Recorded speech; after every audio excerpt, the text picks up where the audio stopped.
పర్ణశాలను గుర్తుకు తెస్తోంది సురేంద్రపురం. జమ్ముతో పైకప్పు వేసిన అక్కడి ఇళ్లన్నీ మిణుకు మిణుకుమంటున్న తారల్లా కనిపిస్తుంటాయి రాత్రివేళ. సురేంద్ర తనకు ప్రత్యేకించి వేయించుకున్న గదులు, వసతుల్లో బంగళాకేమీ తీసిపోని అతని కాటేజ్ చాలా నీటుగా బొమ్మరిల్లులా ముచ్చట గొలుపుతోంది. అతని కాటేజ్‌లో నుండి చుట్టుపక్కలున్న పొలాలు, ద్రాక్ష తోటలు, మల్బరీ ప్లాంట్స్ నయనానందకరంగా కనిపిస్తుంటాయి. నిర్మల ఆ ఇంట అడుగుపెట్టి అప్పుడే వారం పైగా అయింది. దేవుడు లేని గుడిలా బోసిపోతూ ఉంది అతని ఇల్లాల్లేని ఇల్లు. అయ్యగారికి ప్రాణంతో సమానమండి చిన్నదొరగారంటే. ఆయ 8 నెలల బాబుని నిర్మల చేతికందిస్తూ అంది. ఒక్కసారి నిర్మల ముఖంలోకి చూసిన బాబు నవ్వుతూ చెంగున దూకాడు ఆమె చేతుల్లోకి. ముద్దుగా బొద్దుగా ముద్దులొలుకుతూ బిడ్డ ఆరోగ్యంగానే కనిపిస్తున్నాడు. ఇంకా బాగుండేవారమ్మా బాబుగారు. వారానికో పక్షానికో ఒకమారు విరోచనాలు పట్టుకుంటాయి. 2 రోజుల పాటు జ్వరం కాస్తుంది. ఇక పెదబాబు గారి భయం చెప్తే తీరదు. భోజనం కూడా మానేసి బాబు దగ్గర కూర్చుండిపోతారు. పసిపిల్లలకు జబ్బులు రాకనే ఉంటాయా చెప్పండమ్మగారు. ఆయా మాటలను బట్టి నిర్మలకు వెంటనే అర్థమైందేదో ఆహార లోపం వల్ల అలా జరుగుతోందని. సురేంద్ర ఒక యోగ్యురాలని నర్సును ఎందుకు కోరుకున్నాడో ఆమెకు వచ్చిన రోజునే కొంత తెలిసొచ్చింది. టైముకు పాలు పట్టడం, మెడికేటెడ్ బిస్కెట్లివ్వడం, క్రమం తప్పకుండా స్నానం, నిద్ర, షికారు వగైరాలతో వారానికంతా పిల్లవాని ముఖం మిసమిసలాడుతూ కనిపించింది. అంతేనమ్మా, ఇక నేనున్నానంటూ ఉరుకుతుంది పాడు జ్వరం. ఆయా మాటలకు నిర్మలకు చాలా చిరాకనిపించింది. అలా అపశకునం పలకద్దంటూ మెత్తగా చివాట్లేసింది. మళ్ళీ నోరెత్తేందుకు ధైర్యం లేకపోయింది ఆయాకు. సురేంద్ర ఉదయం పొలానికేసి వెళితే సాయంకాలానికి గాని తిరిగి రాడు కాటేజీకి. మధ్యాహ్నం భోజనం పొలాలకే తీసుకెళ్తాడు పాలేరు. అతని ఇంట వంట మనిషి ఆయా కాక తోట పని, మిగతా పనులు చూసేందుకు రాములున్నాడు. సురేంద్ర కేవలం వ్యవసాయ రంగంలోనే కాక పాలిటిక్స్‌లో కూడా కాస్త ఆసక్తి ఉండబట్టి అక్కడికి 20 మైళ్ళల్లో ఉన్న టౌన్‌కు అప్పుడప్పుడు వెళ్ళొస్తూ ఉంటాడు. ఈ మధ్యే కిసాన్ యూనియన్‌కు సురేంద్రను ప్రెసిడెంట్‌గా ఎన్నుకున్నారు. దాంతో టౌన్‌కు తప్పనిసరిగా వారంలో 4, 5 రోజులైనా వెళ్ళక తప్పడం లేదతనికి. ఆ రోజు రాత్రి 10 గంటలు కూడా దాటింది. ఎప్పుడో గాని ఆలస్యంగా రావడం అంటూ జరగదు. ఏం పని తగిలిందో! ఈ రోజుకిక రారు బాబుగారు అనుకుని వరండాలోనే పడుకొని కునుకు తీశాడు రాముడు. ఎంతోసేపు హారన్ కొట్టాక రాముకి మెలుకు వచ్చింది. నిద్రమత్తులో తడబడుతూ వెళ్లి గేటు తెరిచాడు. సురేంద్ర కారు గ్యారేజ్‌లో పెట్టి ఆ రోజు తను గుర్తుగా కొని తెచ్చిన ప్యాకెట్ పట్టుకుని లోపలికి నడిచాడు. ఆయా పరుగునొచ్చి తలుపు తీసింది కాలింగ్ బెల్ వినిపించగానే. అందరూ నిద్రపోయారా? ఆయాని అడిగాడతను. ఆయాకు సురేంద్ర అంటే చాలా భయం. అది అతని మీద భక్తి చేతో లేక నటనో అని సురేంద్ర సందేహిస్తూ ఉంటాడు. ఆయా అంతగా నటించేందుకు కూడా కొంత కారణం లేకపోలేదు. చిన్నబాబు గారు అప్పుడే నిద్రపోయారండి. నిర్మలం గారింకా మేల్కొనే ఉన్నట్లున్నారు. భయం భయంగా చెప్పింది. ఎప్పుడు వచ్చినా అతను బాబునొక్కసారి చూడందే నిద్రపోడు. బట్టలు మార్చుకుని అతను నిర్మల గది దగ్గరకొచ్చాడు. గది తలుపులింకా తెరిచే ఉన్నాయి. టేబుల్ పైన కిందగా కూర్చుని ఎర్రని ఉలెన్‌తో చకచకా స్వెటరల్లుకుంటోంది నిర్మల. ఆమెకు కుడి చేతివైపు మంచం పైన బాబు పడుకునున్నాడు. పిల్లవాడికి ఇరువైపులా దిండ్లు అమర్చబడున్నాయి. కాళ్ళు బార్లా చాపి హాయిగా నిద్రపోతున్నాడు బాబు. ఆ దృశ్యం ఎంతో కన్నుల పండువగా కనిపిస్తోందతనికి. కొన్ని క్షణాల పాటు సర్వం మరిచి అలాగే చూస్తుండిపోయాడతను. ఉలెన్ ఎర్రని కాంతి బెడ్ ల్యాంప్ వెలుగులో ఆమె ముఖాన పరుచుకుని వింత సోయిగానిస్తోంది. బాబుకు వెలుతురు పడి నిద్రాభంగం కాకుండా కొద్దిగా వెలుతురు పడేటట్లు ఆమె కూర్చుంది. బిడ్డను నిద్రపుచ్చి భర్త కొరకు 1000 కళ్ళతో ఎదురు చూస్తూ కూర్చున్న ఇల్లాలిలా ఆమె. అతను నిట్టూర్చాడు. ఆడించిన ప్రతీదీ అందుకోగలిగితే మనం మానవులం ఎందుకవుతాం? లోపలికి రావచ్చా నిర్మలా? ఆ పిలుపు విని దిగ్గున లేచి నుంచుందామె. చేతిలోని సూది, అల్లిన స్వెటరు అన్నీ కిందకు జారిపోయాయి. అతనంత రాత్రివేళ ఎప్పుడూ తన గదికి రాలేదు. ఒకవేళ బాబును చూసుకునేందుకు రాదలుచుకున్నా ముందుగా ఆయా చేత కబురు చేసొచ్చేవాడు. డిస్టర్బ్ చేసినట్లున్నాను. బాబు మంచం పక్క కుర్చీలో కూర్చునున్నాడు. నిర్మల తలంచుకుని మౌనంగా నుంచుంది. అతను నిద్రపోతున్న పిల్లవాని బుగ్గలపై తనివితీరా ముద్దాడాడు.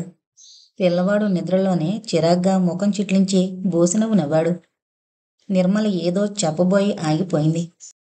ఇక బాబు ఆరోగ్యం బాగుపడినట్లే కదా నిర్మల, అన్నాడతను నిర్మల వైపు ప్రశంసాపూర్వకంగా చూస్తూ. ఆమె చిరునవ్వు నవ్వి ఊరుకుంది. అవును, నాకు బాగా తెలుసు బాబుకి ఎందుకలా జబ్బు చేసేదో. ఒకనాడు నా కంటితో నేనే చూశాను. సీసాలో గెడ్డకట్టిపోయిన పాలు పట్టించడం ఎంత నిర్లక్ష్యం. అతను ఏదో గుర్తు తెచ్చుకుని ఆమె వంక నిశితంగా చూశాడు. అదే చీర ఆ రోజు తన వెంట వచ్చేటప్పుడు కట్టింది. బోసి చేతులు, ఖాళీ మెడ. నిర్మల, బాబుని నీకు అప్పగించాను కానీ వాడిని కంటికి రెప్పలా కాపాడే నీ పట్ల నా కర్తవ్యం ఏమిటో మర్చిపోయాను. ఇదిగో ఈ రోజెందుకో బట్టల షాప్ ముందు గుంపుగా చేరిన ఆడవారిని చూడగానే నీ బట్టల విషయం గుర్తుకొచ్చింది. ప్యాకెట్ పట్టుకుని నిల్చునున్నాడతను. యజమాని అలా నిలబడుండడం, తను తీసుకోక నిరాకరించడం అవిధేయతవుతుంది. నాకు ఇప్పుడు చీరలున్నాయండి అన్నదామె బెరుగ్గా. అదిగో నేనా రోజు చెప్పిన విషయం మర్చిపోయినట్లున్నావు. నువ్వు ఈ ఇంటి ఆయావు కాదు. చివరి మాట చిన్నగా అన్నాడతను. నిర్మల తప్పదన్నట్లు ఆ ప్యాకెట్ అందుకుంది. థ్యాంక్ యూ అంటూ అతని ముఖంలోకి చూసింది. నిర్మల, నీకిక్కడ ఎటువంటి ఇబ్బంది లేదు కదూ? ఏ రోజుకా రోజు అడుగుదామని మర్చిపోతున్నాను అన్నాడతను నిల్చునే. అబ్బే, నాకెలాంటి ఇబ్బంది లేదండి. ఒకవేళ ఏదైనా కష్టం కలిగితే నా ఇంతట నేనే వచ్చి మీకు చెప్పుకుంటాను. తెదిమలు విడి విడక నవ్విందామె. నువ్వు వచ్చిన నుండి నేను చాలా తిరుగుబోతునైపోయాను. అంతకుముందు బాబు కొరకు తొందరగానే ఇంటికొచ్చేసేవాణ్ణి. వాడి బాధ్యత నీపైన పెట్టేసి అతనేదో గుర్తు తెచ్చుకుని అన్నాడు. మా వ్యవసాయ సంఘం వాళ్ళు రేపు మినిస్టర్ గారొచ్చే సందర్భంలో డిన్నర్ ఇస్తున్నారు. ఆ ఏర్పాట్లు వాటితో ఇంత రాత్రయింది. రేపసలు ఇంటికొచ్చేందుకు తీరికే ఉండదనుకుంటాను. నాకెందుకు ఇవన్నీ చెప్పడం అనుకుంటూ ఇరుకున పడ్డట్టు ఏమీ తోచందాన్లా టేబుల్ ల్యాంప్ మీదకి దృష్టి మళ్లించింది. సురేంద్ర ఆమె గదిని పరికిస్తున్నాడు. ఎక్కడా అశ్రద్ధ అనేది లేక తీర్చిదిద్దినట్లుంది గది. కర్తవ్య నిర్వహణ తప్ప ఇక దేనిమీద ఆసక్తి లేనట్లుంది ఆమె తీరు. ప్యాకెట్ విప్పి చూసి నాకీ కలరు చాలా ఇష్టమనో, లేక ఈ రంగు కాస్త డార్క్ అనో, లైటు అయితే బాగుండేది అనో అంటే ఆమె ఆమెకెప్పుడు తను తెచ్చిన చీరలు నచ్చేవే కావు. పైగా ఒక్కొక్క స్త్రీ మనస్తత్వమే అంత. సృష్టిలోని సౌందర్యాన్నంతా అలంకరణతో తనలో ఇముడ్చుకోవాలి అనుకుంటారు కొందరు స్త్రీలు. సహజ సౌందర్యం చాలు, పై మెరుగులు వ్యర్థమని సంతృప్తి పొందుతారు కొందరు. అతని కళ్ళ ముందు రూపాదేవి నిల్చుంది. నైట్ గౌన్లో, బాబ్డ్ హెయిర్తో, తేలిపోతున్న మొద్దు కళ్ళతో క్లబ్ డాన్సర్లా తయారయ్యేది. రూపా, ఈ రూపంతో నాకు చాలా చిరాగ్గా ఉంది అనేవాడతను. ఎవరి అభిప్రాయాలు వాళ్ళవి. మీకు చిరాగ్గా ఉందని నా పద్ధతుల్లో మార్పు ఉండదు, తెగేసి చెప్పేదామె. అతనికి తెలియకనే దీర్ఘ నిశ్వాసం ఒకటి వెలువడింది. స్త్రీ జాతికే అవమానకరమైన విషయం అది గతం. మాసిపోని మరపురాని గతం. ఏంటండి దీర్ఘాలోచనలో పడిపోయినట్లున్నారు? నన్ను ఏదైనా అడగాలనుకుంటున్నారా? అతను తడబడ్డాడు. నిన్ను చూడగానే రూపాదేవి గుర్తుకొచ్చిందని ఆమెతో ఎలా చెప్పగలడు? అదే అదే నువ్వు ఎంతసేపు ఈ 4 గోడల మధ్య మగ్గే కంటే అలా ధర్మయ్య గారింటికో లేక సుందర్రావు గారింటికో వెళ్ళొచ్చుగా. ఈ నెలపోతే కారు ఇంటి వద్దే ఉంటుంది. బాబుని అలా షికారుకి తీసుకెళ్ళొచ్చు. అతను వాకిలి వద్దే వదిలిన ఆకు చెప్పులు కాలికి తొడుక్కుంటూ అన్నాడు. అలాగే అని వెళుతున్న అతనితో మీరేమీ అనుకోకపోతే అతను వెనుతిరిగి ఆసక్తిగా ఆమె మాటలు వినేందుకు ఆగిపోయాడు. బాబుకు పనికొచ్చే ఆట వస్తువులు తీసుకురాగలరా? నేను పనివారితో చెప్పడం వాళ్ళు మర్చిపోవడం. ఆ అనుకుంటూనే ఉన్నాను. ఒక చిన్న పని చేయ నిర్మల. ఏమేమి ఆట వస్తువులు కావాలో ఒక లిస్టు రాసివ్వు. అలాగైనా మరుపు రాకుంటుంది. Thanks, good night. అతను వెళ్ళిపోయాడు. గది బయట అడుగుల చప్పుడు, దూరంగా జరిగిపోతున్న నీడ. దాన్ని గుర్తించిన సురేంద్ర తల పంకించాడు. ఇదొక జబ్బు కొందరికి. గోడలకు చెవులు రిక్కించి వినడం తమ విధి అన్నట్లు పొంచుంటారు. విన్నదానికి కల్పనా కథలల్లి చుట్టూ నేస్తాలను చేర్చుకో చూస్తారు. ఒకసారి బుద్ధి చెప్పందే లాభం లేదు అనుకుంటూ అతను డైనింగ్ హాల్లోకి నడిచాడు. అతను పడుకునేసరికి రాత్రి 11 గంటలు దాటింది. రూపాదేవి జ్ఞాపకాలు తేనెటీగల్లా ముసురుతుంటే అతని హృదయం విలవిల్లాడింది. ఏ తెల్లవారుజామునో అతను నిద్రాదేవి ఒడిలో ఒరిగాడు. ఆ మరుదినం నిర్మల ధర్మయ్య గారింటికి బయలుదేరింది. సురేంద్ర కాటేజీకు చాలా సమీపంలోనే ఉంది అతని ఇల్లు. ధర్మయ్యను మొదటిసారిగా సురేంద్రయ్య వెంటబెట్టుకొచ్చి పరిచయం చేశాడు. రోజూ సాయంకాలం కాటేజ్ ముందున్న పూలతోటలో కూర్చుని బాబును ఆడించడమో, లేక రాముడు బాబును బయటకు తీసుకెళ్ళినప్పుడు ఏ పుస్తకమో పట్టుకుని అక్కడ కూర్చోవడమో అలవాటామెకు. అయ్యగారు వస్తున్నారమ్మా అన్న రాములు హెచ్చరికకు ఆమె దిగ్గున లేచి కూర్చుంది. అప్పటికే సురేంద్ర గేటు దాటి చాలా దగ్గరకొచ్చేశాడు. అతని పక్కన ఎవరో వృద్ధుడు కూడా ఉన్నాడు. పమిట భుజం చుట్టూ చుట్టుకుని ఆమె లోపలకు వెళ్ళబోయింది. నిర్మల అన్న పిలుపుకు ఆగిపోయింది. జంకుగా ఒకవైపు నిల్చున్న ఆమెను సురేంద్ర ధర్మయ్యకు పరిచయం చేస్తూ, మా దూరపు బంధువు, పేరు నిర్మల. దేవుడు పంపినట్లుగా ఈమె నాకు కనిపించడం, నా ప్రార్థన మన్నించి బాబు బాధ్యత కూడా తీసుకోవడం జరిగిపోయిందనుకోండి. చేతులు రెండు జోడించున్న ఆ అమ్మాయికేసి మెచ్చుకోలుగా చూశాడు ధర్మయ్య. ఇంతకు వీరెవరైంది నీకు చెప్పలేదు కదూ? మన ఎస్టేట్కు మేనేజర్ గారు. అంతేకాదు నా శ్రేయోభిలాషి. ఇక్కడే వీరుండేది కూడా అన్నాడు సురేంద్ర. నీకిక్కడ వాతావరణం బాగా నచ్చిందమ్మా? కొత్తలో కొంత విసుగనిపించొచ్చు. రేపు మీ పెద్దమ్మను పంపుతాను. ఇద్దరికీ కాస్త కాలక్షేపంగా ఉంటుంది. నువ్వు మన ఇంటికి రామ్మా. రాములున్నాడుగా, పెద్ద దూరం కూడా లేదు. సాయంకాలం వేళ అలా వెళ్ళి రావచ్చు. అలాగేనండి, వీలు చూసుకుని తప్పకొస్తాను. అతని ఆప్యాయతకు కరిగిపోతూ అన్నదామె. సురేంద్ర తెచ్చిచ్చిన ప్యాకెట్ మరుసటి దినం విప్పి చూసిందామె. 4 వెంకటగిరి జరీ చీరలు, 2 ఫుల్ వాయిల్స్ సన్న ప్రింట్వి, వాటికి మ్యాచ్ అయ్యే జాకెట్స్ ఉన్నాయి అందులో. వాటిని చూడగానే నిర్మలకు అర్థం కాని భయం, తగని సిగ్గు ముంచుకొచ్చింది. కొన్ని తాన్లు వాయిల్స్ తెప్పించి తలా 2 చీరలు వంతున పంచే ప్రతిమాదేవి వాటిని ఆప్యాయంగా అందుకుని కొత్త మెరుగు మాయకుండా వాడుకునే శరణాలయం అమ్మాయిలు, నిర్లిప్తంగా వాటినందుకొన్న తనకేసి చూసి దీర్ఘంగా నిట్టూర్చే ప్రతిమాదేవి. జీవితం ఎక్కడ ఆరంభమైంది? దీని గమ్యం ఎక్కడుంది? సురేంద్ర రాసిచ్చిన బాండు, అది తన జీవిత రహదారికి ఎటువంటి బాట వేయబోతోంది? ఆ రోజు ఇక తప్పదన్నట్లు బిస్కట్ రంగులోనున్న 120 నెంబరు నేత చీర జానెడు జరీ బోర్డర్ని తీసి కట్టుకుంది. ఆ ఇంట అన్నిటికంటే పెద్ద సమస్య ఆయా ప్రవర్తనొక్కటే. ఆమె ప్రశ్నార్థకపు చూపులను ఎదుర్కోవడం, ఒక్కొక్క మాట ప్రత్యేకించి వెక్కిరింపుగా పిల్లి మీదో కాకి మీదో పెట్టి విసరడం, తను చేస్తున్న ప్రతి పనిని గూఢచారిలా గమనిస్తూ ఉండడం, ఇవన్నీ చాలా ఆశ్చర్యంతో పాటు కోపాన్ని కూడా తెప్పించేవి. అంతేగాక తను వచ్చినప్పటి నుండి బాబుకు మళ్ళీ ఎటువంటి జబ్బులు లేక ఆరోగ్యంగా ఉన్నాడు. అది నిర్మల విజయానికి, ఆయా పెంపకపు లోపానికి పెద్ద నిదర్శనం. ఆయాకు నిర్మల పట్ల గొంతు వరకు కసిగా ఉన్న అయ్యగారి బంధువు సురేంద్రకు తెలిస్తే తనకు పుట్టగతులుండవని నోరు నొక్కునుంటోంది. బాబుకు స్నానం చేయించి తెచ్చిన ఆయా నిర్మల వంక ఎగాదిగా చూస్తూ, బాబుగారిని కూడా పిలుచుకుపోతారా అంది. అవును అంటూ బాబుకు సన్సూటు తొడిగి ముఖాన పౌడర్ అద్దింది.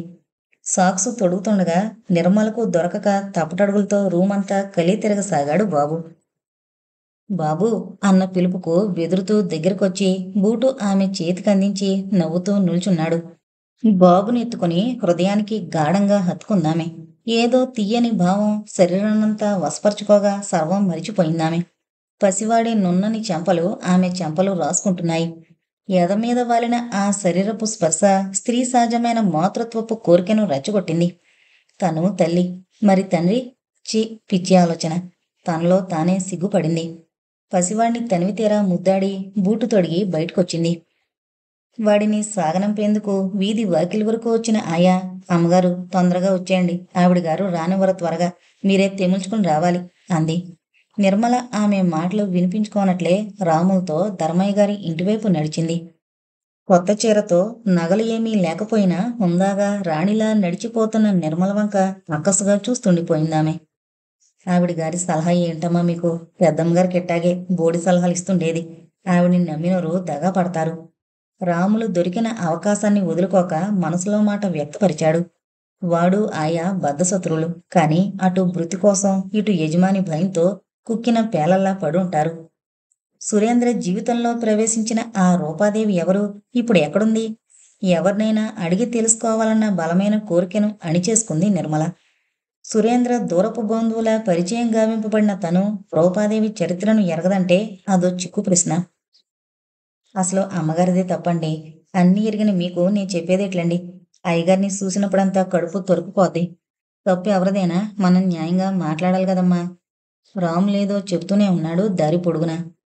సంధ్య వాలబోతూ ఉంది. పక్షిగణం ముందు జాగ్రత్తతో గోళ్లకు బయలుదేరింది. భూదేవి పచ్చని పట్టులంగా పైన కాషాయపు ఓణి ధరించింది. వాళ్ళు ధర్మయ్య గారి ఇల్లు సమీపించారు. వరండాలో అరుగు మీద కూర్చుని నవ్వుతూ కబుర్లు చెబుతున్న ఒక యువతి వీరి రాక చూసి చొప్పున లోపలకు పారిపోయింది. ఆడవారిని చూసి పారిపోవడమేమిటి? ఆశ్చర్యపోయింది నిర్మల. ధర్మయ్య భార్య కృష్ణవేణమ్మ నిర్మలను చూస్తూనే పరుగున లేచి ఎదురొచ్చింది. బాబునందుకుని బుగ్గలు చిదిపివేస్తూ ముద్దులు కురిపించసాగింది. వృద్ధాప్యం పైబడ్డ మరుగున దాగుంది ఆమె సౌందర్యం. ధర్మవరం పట్టు ఆకుపచ్చని చీరకు ఎర్ర బోర్డర్, పసుపు రాసిన ముఖానికి కాసంత ఎర్రని కుంకుమ బొట్టు, లక్ష్మీదేవిలా కనిపిస్తుందామె. పైరుగాలితో పాటు ఆ ఇంటి ముంగిలి తోటలోని భ్రమరాలు జుమ్మని గీతాన్ని ఆలపిస్తున్నాయి. ఇంత నిర్మలమైన వాతావరణాన్ని వదిలి పట్నవాసపు కోలాహలానికి ఎగబడతారెందుకు మనుషులు? సురేంద్రపురం అన్న నామకరణం దాల్చిన ఆ ఎస్టేటు అతని అభిరుచులకు ప్రతిరూపంగా ఉంది. ఏమ్మా నిర్మలమ్మ, ఇన్నాళ్లకు తీరికైందన్నమాట మా ఇంటికి రావడానికి. ఈరోజు కూడా నువ్వు వస్తావని నమ్మకం లేదు. అందుకే అమ్మాయితో పిచ్చాపాటి మాట్లాడుతూ కూర్చున్నా అంది కృష్ణవేణమ్మ. లేదండి పెద్దమ్మగారు, ఏ రోజుకు ఆ రోజు రావాలనుకుంటూనే బద్దకించాను. అన్నట్టు మీ అమ్మాయి అంటే మీ రెండో అమ్మాయా? అంది గదివైపు చూస్తూ నిర్మల. "ఉహుం, నాకు చెల్లెలు వరుస అవుతుందిలేమ్మా. ఆవిడ కూతురి అమ్మాయి. అయ్యో నా మతిమండ, నిన్నిలాగే గడపలో నిలబెట్టేశాను చూడు. రామ్మ లోపలికి" అంటూ ఆప్యాయంగా నిర్మల చేతినందుకుని లోపలికి నడిచింది కృష్ణవేణమ్మ. ఇల్లు చక్కగా అమర్చినట్టు సర్దుంది. అద్దాల బీరువాలో సర్దున్న చిన్నపిల్లల ఆట సామాగ్రి, ముద్దులొలికే బొమ్మలు, వింత ఆకారాల్లో ఉన్న గవ్వలు, ఆల్చిప్పలు, వాటి వంక చూసి నవ్వేస్తూ, అయితే మా పెద్దమ్మగారికింకా లక్కపెడతల మోజు వదలనట్లుంది అన్నదామె. నువ్వు అదే మాట అన్నావు. ఇంటికొచ్చిన ప్రతి ఒక్కరికి వాటిపైనే దృష్టి. అంత మధురమైన ఆ పసితనంలోనే పెద్దరికాన్నిచ్చేశారు అమ్మా నాన్న. వాటి మీద మోజు తెంచుకోలేక అవి కూడా అత్తవారింటికి పట్టుకొచ్చేశాను. అప్పట్నుండి అవి నా నేస్తాలే. తన బాల్యపు అనుభూతులు ముఖాన స్పష్టంగా కనిపించాయి ఆ మాటలు అంటున్నప్పుడు. అమ్మాయి సుమతి, ఇలా రామ్మా, ఎవరొచ్చారో చూడు మన ఇంటికి అన్నదామె గదివైపు తల తిప్పి పిలుస్తూ. ఆ పిలుపు కొరకే ఎదురు చూస్తూ నిల్చున్నట్లు సుమతి అనే ఆ పారిపోయిన అమ్మాయి బయటకొచ్చింది. 25 లోపు వయసు. చూడగానే అందగత్తె అనిపిస్తోంది.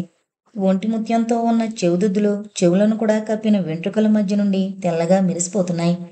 అలంకరణ మీద శ్రద్ధ లేనట్టు ఏదో విచారం వ్యక్తం చేస్తున్నాయి ఆమె కళ్ళు. చూసావా అమ్మాయి, ఈమె నిర్మల, మన సురేంద్ర గారి బంధువు. మీ బంధుత్వం గురించి గతుక్కుమంది నిర్మల. మీ అమ్మగారు కులాంతర వివాహం చేసుకున్నారని, అందుకే సురేంద్ర వారి కుటుంబంతో రాకపోకలు, బంధుత్వాలు ఆగిపోయాట. సుమతికి ఇటు నిర్మలకు కూడా చెబుతున్నట్లు అన్నదామె. ఇద్దరి భయాలు దూరమయ్యాయి. నిర్మల ముఖం చూడగానే ఎందుకో స్నేహపాత్రురాలు ఈమె అనిపిస్తోంది. సుమతి నిర్మల కుడి చేతిలో చేయి కలుపుతూ, మీ ఇంటి విషయం ప్రతిరోజు 4-5 సార్లన్నా వస్తూ ఉంటుంది. ఇటీవలే బాబుకు సంరక్షకురాలుగా మీరొచ్చారని తెలిసి చాలా సంతోషమైంది నాకు అంది సుమతి. మీరొకరు ఇక్కడున్నారని పెదనాన్నగారైనా అనుంటే పరుగునొచ్చేదాన్ని మీ స్నేహం కోసం అంది చిరునవ్వుతో నిర్మల. చచ్చా, ఇదెక్కడ న్యాయం? ఎంత స్వార్థం! ఇంత పెద్దదాన్ని నేనింటికొచ్చి అంతగా ఆహ్వానిస్తే ఆ అమ్మాయి కోసం వస్తానంటున్నావా? ఎంతైనా ఆడపిల్లలు అక్కడి పిల్లలేగా. వయసు పాపిష్టిదంటారు. ఈ ఊరుగాని ఊర్లో తన ఈడు నేస్తం కనిపించిందంటే ఇక వదులుతారా? కృష్ణవేణమ్మ బొగ్గలు నొక్కుంది. సుమతి, నిర్మల ఇద్దరూ జతగా నవ్వారు. చిన్నప్పుడే పెద్ద బాధ్యతలు పైబడితే కొన్ని గంటలైనా మళ్ళీ ఆ చిన్ననాటి మాధుర్యాన్ని చవి చూడాలనిపిస్తోంది పెద్దమ్మ. నిజంగా మీరే ఆలోచించి చూడండి. ఏ బరువు బాధ్యతలు పైబడిని ఆ పసితనం ఎంత హాయినిచ్చేదో. గతం గతహ అన్నారే పిచ్చి పిల్లల్లారా. అప్పుడయిందా? జీవితమంతా ముందుంది. అన్నింటినీ అనుభవించి భారాలు మోసి మోసి అలసిపోయిన ఈ వయసులో ఎంత తృప్తుందో మీకెలా తెలుస్తుంది? అంటూ బాబుని రాములకు అందించేందుకు బయటకు వెళ్ళింది. అమ్మాయి సుమతి, మీరిద్దరూ మాట్లాడుతూ కూర్చోండి, నేను 5 నిమిషాల్లో వచ్చేస్తాను అంటూ పనివారి కంటే హుషారుగా వంటింటి వైపు నడిచిందామె. సుమతి, నిర్మల ఇద్దరే మిగిలిపోయారు గదిలో. ఎవరికి వారు సురేంద్ర గీచిన వలయం నుండి దాటిపోతామేమో అని భయపడిపోతున్నారు. సుమతి తనని చూసి ఎందుకో సంకోచిస్తూ ఉందని గ్రహించింది నిర్మల. మీరు గ్రాడ్యుయేటా? అడిగింది నిర్మల. లేదు, ఫస్ట్ ఇయర్లోనే డిస్కంటిన్యూ చేశాను. అప్పుడే పెళ్లి కూడా అయిపోయింది. వైరాగ్యం తొంగి చూసింది సుమతి మాటల్లో. మీకు ప్రదేశం నచ్చినట్లేనా? ఆమెకు ఇష్టం లేని సంభాషణను తుంచేస్తూ అడిగింది నిర్మల. ఈ ప్రాంతానికి నేను పాతదానే నిర్మల గారు, కొత్తవారు మీరే చెప్పాలి అంది సుమతి చిరునవ్వుతో. నాకు చాలా నచ్చింది. బహుశా కొత్త మోజు కాబోలు. అయితే మీకు విసుగనిపించిన రోజు మీరు ఈ ఊరు నుండి పారిపోతారేమో. ఉహుం, అలా ఎప్పటికీ జరగదు. బాబు భారం బుద్ధిపూర్వకంగానే నా పైన ఉంచుకున్నాను. బాబు నాకు చాలా దగ్గరయ్యాడు. కొంత వయసొచ్చే వరకు సురేంద్ర గారు నన్ను గెటౌట్ అన్నా కూడా వెళ్ళను అంది నవ్వుతూ నిర్మల. అసంభవం. మా సురేంద్ర అటువంటి మాట అనలేడు, అనబోడు. అతని గురించి నాకు బాగా తెలుసు. పెదిమలు బిగించి సురేంద్ర గురించి చాలా సన్నిహితురాలైనట్టు మాట్లాడుతున్న ఆమె కేసి కొత్తగా చూసింది నిర్మల. మా సురేంద్ర అన్న మాట ఆమె చెవిలో హోరుమంటూనే ఉంది. కృష్ణవేణమ్మ కాఫీ టిఫిన్లు తేవడంతో వారి సంభాషణ ఆగిపోయింది. కాఫీలయ్యాక ఏదో ఒక పాట పాడమ్మాయి. మా కాలంలో అయితే పెళ్లి చూపులకంటూ ప్రత్యేకంగా నేర్చుకునేవాళ్ళం కొన్ని పాటలు. ఈ కాలంలో చదువుకున్న పిల్లలు అసలు పెళ్లి చూపులంటేనే కళ్ళెర చేస్తారు అంది కృష్ణవేణమ్మ. అటుపై వారి టాపిక్ పెళ్లి చూపుల మీద నుండి స్త్రీ స్వాతంత్రం దగ్గరకు వచ్చింది. అతి స్వాతంత్రం కోరడం కూడా ప్రమాద హేతువని, అటువంటి వైవాహిక జీవితం స్త్రీకి పరమ శత్రువుగా తయారవుతుంది అంది సుమతి. వైవాహిక జీవితం మీద ఎన్నో కలలు కంటున్న నిర్మల సుమతి మాటల్లోని నిజాయితీ కొంత అసమ్మతిగానే అనిపించింది. సుమతే మళ్ళీ అందుకొని, ఆ ఊబిలో దిగిన తర్వాతే ఆడదాని అదృష్టం బయటపడుతుంది. కలలుగానే స్టేజ్లో ఉన్న మీకు ఇవన్నీ పోరుగా ఉంటాయిలండి. ఎందుకో జీవితంలో నేను తిన్న ఎదురు దెబ్బలు, నేను చూసిన వైవాహిక జీవితాలు నా ఊహల్ని తారుమారు చేశాయి అంది నిట్టూరుస్తూ ఆమె. నిర్మలకు సుమతిని గురించి సందేహం ఇంకా ఎక్కువైంది. మొదటి పరిచయంతోనే ఆమె గత చరిత్రను గురించి తెలుసుకోబోనడం అసభ్యంగా ఉండొచ్చు. అందుకే సుమతి ముందు తానొక శ్రోతగా ఉండిపోయింది. బాబు గొడవ పెడుతున్నాడంటూ కృష్ణవేణమ్మే వాణ్ణి లోపలికి ఎత్తుకొచ్చింది. నిర్మల దగ్గరకు దూకుతున్న పసివాణి వంక ఆసక్తిగా చూసి దీర్ఘంగా నిట్టూర్చింది సుమతి. తల్లి బ్రతికుండి తల్లిని కరువు చేసుకున్న దురదృష్టవంతుడు. రూపాదేవి కళ్ళ ముందు మెదిలింది. ఛీ, వంచకి, పాతకి. దాని పేరు ఉచ్చరిస్తేనే పంచమహా పాతకాలు చుట్టుకుంటాయి. ఆమె పోలికలు కొట్టొచ్చినట్టు పసివాన్లో కనిపించేసరికి బిడ్డని అందుకోబోయిన చేతులు చొప్పున వెనక్కు తీసేసుకుందామే. ఎడమ తొడ మీద బాబు తల ఆనించి జోకొట్టసాగింది నిర్మల. పసివాడు అంతలోనే నిద్రలోకి జారిపోయాడు. అప్పటికే నలుమూలలా చీకట్లు పరుచుకున్నాయి. అవి ఏ జాతికి చెందిన పక్షులో మరి, మనుషులకు అర్థం కాని భాషలో తమ వారిని పిలుచుకుంటూ టపటపా రెక్కలాడించుకుంటూ వెళ్ళిపోతున్నాయి. అమ్మో, అప్పుడే 7 దాటింది. ఇక నేను వెళ్ళొస్తాను పెద్దమ్మగారు. రేపు సుమతి మీరు తప్పక రండి. వస్తారు కదూ, ప్రామిస్ అంటూ సుమతి వైపు తిరిగింది నిర్మల. తప్పక వస్తాంలేమ్మా. మొదటిసారికే నన్ను సగం మర్చిపోయారిద్దరు. ఈసారి కలుసుకున్నాక పూర్తిగా మర్చిపోతారు అంది నవ్వులాటకు కృష్ణవేణమ్మ. పొండి పిన్ని, మీదంతా హాస్యం నవ్వింది సుమతి. Good night. మనం త్వరలో మళ్ళీ కలుసుకుందాం. బాబు బుగ్గలు పుణికి వీడ్కోలు చెప్పింది సుమతి. వీధి వాకిలి వరకు వచ్చిన కృష్ణవేణమ్మ నిర్మలతో రహస్యంగా అంది. ఆ అమ్మాయి గురించి ఒకటే దిగులైందమ్మా. చాలా సంగతులు నీకు చెప్పాలే అన్నట్టు ఆ ఆయాను కాస్త కనిపెట్టుండమ్మా. ఎందుకైనా మంచిది చివరి మాటగా ఉన్నదామె.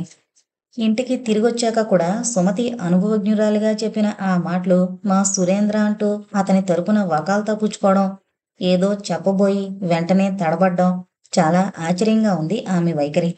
జీవితంలో ఏదో గట్టి దెబ్బే తిన్నట్లుంది. హాల్లో ఎదురు గోడపై తగిలించున్న ఫోటో. ఆమె ఎప్పుడూ అంత శ్రద్ధగా చూడలేదు దానివైపు. అతను ఇంట లేడని నిర్భయంతో కొన్ని సెకండ్ల పాటు అలాగే నిలబడిపోయింది దాన్ని చూస్తూ. ఆయా పిలుపుతో తప్పు చేసిందాల్లా ఉలిక్కిపడి తిరిగి చూసింది. జీవితం ఎక్కడ ఆరంభమవుతుంది, ఎన్ని మలుపులు తిరుగుతుంది, చివరికెలా అంతమవుతుంది.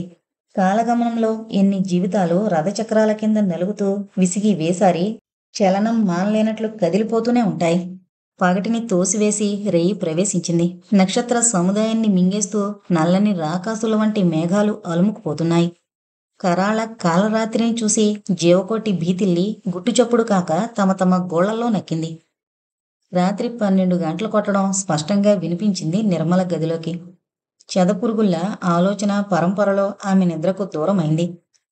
బాబుతో ముడిపడ్డ తన జీవితం, సుమతి సురేంద్రల సంబంధం ఏమిటి? ఆయా తనపై అకారణంగా పెంచుకున్న అసూయకు కారణమేమిటి? అసలు రూపాదేవి సురేంద్ర భార్యేనా? ఆమె ఇల్లు వదిలి ఎందుకు వెళ్ళిపోయినట్టు? బయట కారాగిన చప్పుడు. కీచుమని తెరుచుకుంది గేటు. అయితే పార్టీ ముగిసేసరికి ఇంత రాత్రైంది కాబోలు. పైకప్పు కేసి చూస్తూ ఆలోచనల్లో మునివన్న నిర్మల లేచి కిటికీ వద్దకు నడిచింది. ఆమె గది కిటికీ నుండి కాటేజీ ముందర భాగమంతా స్పష్టంగా కనిపిస్తుంది. బాబును ఆడిస్తూ అక్కడ నిల్చున్నప్పుడు ఆ కట్టెను లాగేయాలని చాలా ప్రయత్నం చేస్తుంటాడు బాబు. ఒకనాడు అకస్మాత్తుగా తన గదికేసే నడిచొస్తోన్న సురేంద్రను ఆ కిటికీ వద్ద నుండే చూసి తప్పు చేసినట్టు ఫీలవుతూ అక్కడి నుండి తప్పుకుంది. తననుకున్నట్టు అతను తన గదిలోకి రాలేదు. మరి ఆ వైపు ఎందుకొచ్చినట్టు? రాముడు హెడ్లైట్ వేసినట్టున్నాడు. సురేంద్ర కారు బయట ఆగుంది. వాడు కారు వద్దకెళ్ళి చేతులు కట్టుకుని నిల్చున్నాడు. కారులో నుండి సురేంద్రకు బదులుగా ఒక కొత్త వ్యక్తి దిగాడు. అయ్యగారి స్నేహితుడేమో. ఇంకాస్త పక్కకు జరిగాడు రాముడు. ఏయ్, కాస్త ఇలా వచ్చి సాయం పట్టు, మీ అయ్యగారికి ఒంట్లో బాగలేదు అన్నాడు అతను తాపీగా. రాముడి ముఖంలో 1,00,000 ప్రశ్నలు, వాటితో పాటు కంగారు స్పష్టంగా కనిపించింది. అయితే డాక్టర్ గారికి చూపించారండి బాబుగారిని? పర్వాలేదు, ఇంటికి తీసుకెళ్ళమన్నారా? మీరు చెప్పండి బాబు, మా బాబుగారికి ఏమైందో? రాముడు భయం భయంగా చేతులు నులుముకుంటూ కారులోని ఆ కొత్త వ్యక్తి ముఖంలోకి మరిచి మరిచి చూస్తూ అడిగాడు. ఏమీ లేదు లేవాయ్, ఉదయానికల్లా తగ్గిపోతుందని ఏదో మందిచ్చారు. రారా, మరి సాయం పట్టు. ఆ కొత్త వ్యక్తి రాముడు కలిసి అతి కష్టంతో అతన్ని కారులోంచి కిందకు దించారు. నిల్చోబెట్టిన సురేంద్ర కాళ్ళు తిమ్మిరెక్కిన వాళ్ళ తూలిపోతూ అడుగు కదిలించలేక తల రాముడి భుజాన వేలాడేశాడు. విచిత్రంగా, కొత్తగా, గమ్మత్తుగా కనిపిస్తోన్న తన యజమాని వాలకం చూడగానే రాముడి కళ్ళల్లో నీళ్లు తిరిగాయి. అతగాడు చెప్పినట్టు అది తెల్లవారేసరికి నయమయ్యే జబ్బే. గుప్పున వాడి ముఖానికి తగిలింది ఏదో వెగటు వాసన. బాబుగారు అన్నాడు రాముడు. ఏమిట్రా, నేను చచ్చిపోను. నేనిప్పు నా రూప నా బాబు నాకు కావాలి, చూపించు. ముద్దుగా, ముద్దగా, అస్పష్టంగా ఉన్నాయి అతని మాటలు. పిడచగట్టిన నాలుక మనసు బయట పెట్టబోయిన జ్ఞాపకాలను అడ్డుకుంటోంది. మనసును పట్టి బంధించాలని కొని తెచ్చుకున్న ఆ మైకం శరీరాన్ని ముద్దుబార్చి కొన్ని గంటలు నిద్రపుచ్చుతుందే గాని తర్వాత మామూలే.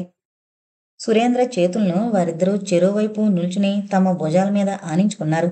నేనిన్నడు నా బాబు దగ్గరకొచ్చా నీ కూలి ముందుకు పడబోయిన అతన్ని కొత్త వ్యక్తి ఆపాడు.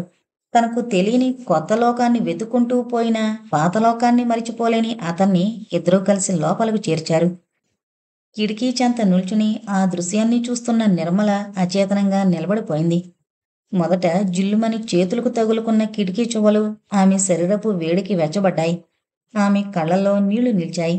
ఆనాటి వరకు తన యజమాని సురేంద్రను గురించి తను ఏర్పరచుకున్న సద్భావమంతా పటాపంచలైపోయింది. అయితే తను తాగుబోతా?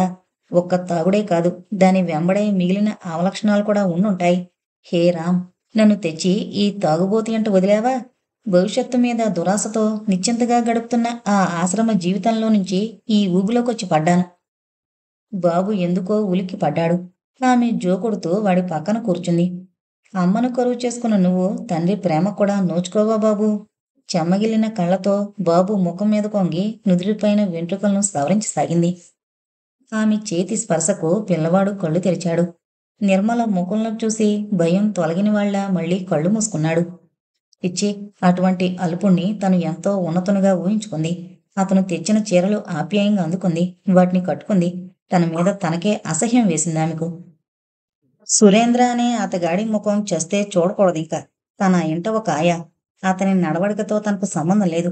5 సంవత్సరాలన్నది 3 సంవత్సరాలకే నీ వెళ్ళిపోతానన్నా అతను అడ్డు చెప్పేందుకు వీల్లేదు.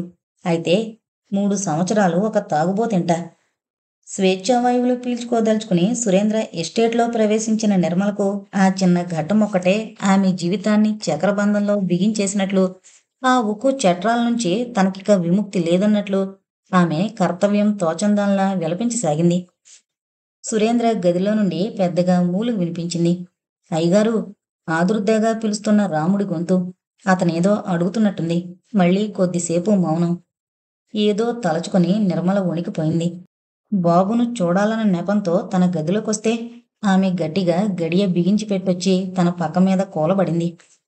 బాబూ, నా బాబూ, నన్ను వదిలిపోతావా? నాకు తెలుసు, మీ అమ్మ అదే రూప. ఆ రూపంది చూసావ్?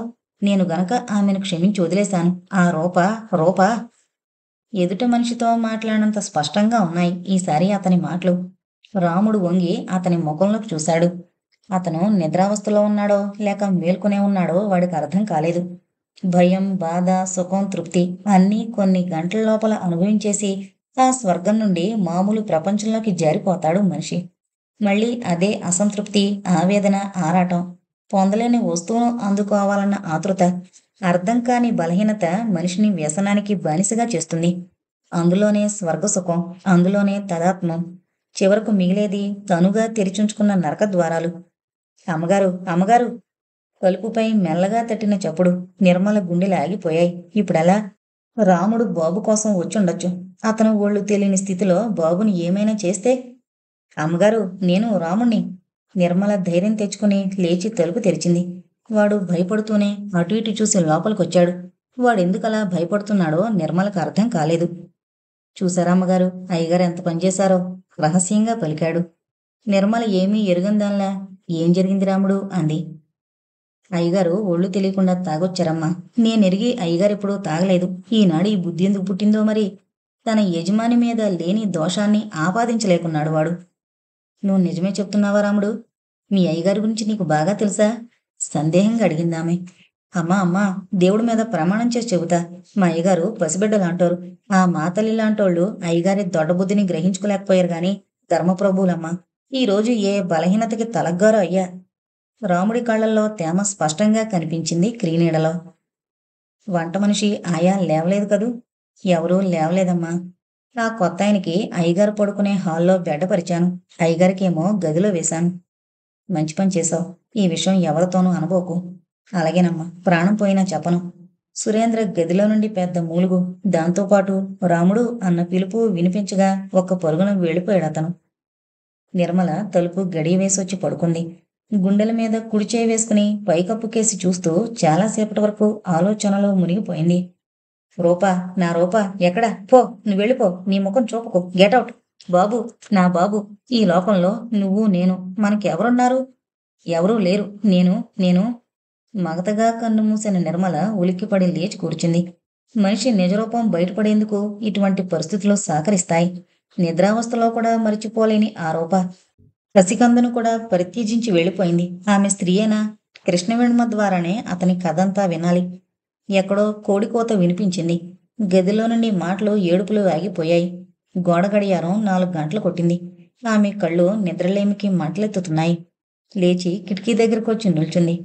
పూల మొక్కలన్నీ అప్పుడప్పుడే కళ్ళు విప్పుతున్నాయి. జతగా కోడి కోతలు, పక్షుల కుహు కుహు రావాలు. మనసున్న మనిషి కష్టాన్ని కొని తెచ్చుకుంటాడు. ఏమీ ఎరుగని జంతుజాలం సుఖస్వప్నాల్లో మునిగి అప్పుడే సుఖనిద్ర నుండి మేల్కొంటుంది. అలా ఆమె ఎంతసేపు బయటకు చూస్తూ నిలబడిందో. తూర్పు దిక్కున అగ్నిగోళం తన చుట్టూ ఉన్న అడ్డంకుల్ని తోసివేస్తూ పైపైకొస్తూ కనిపించింది.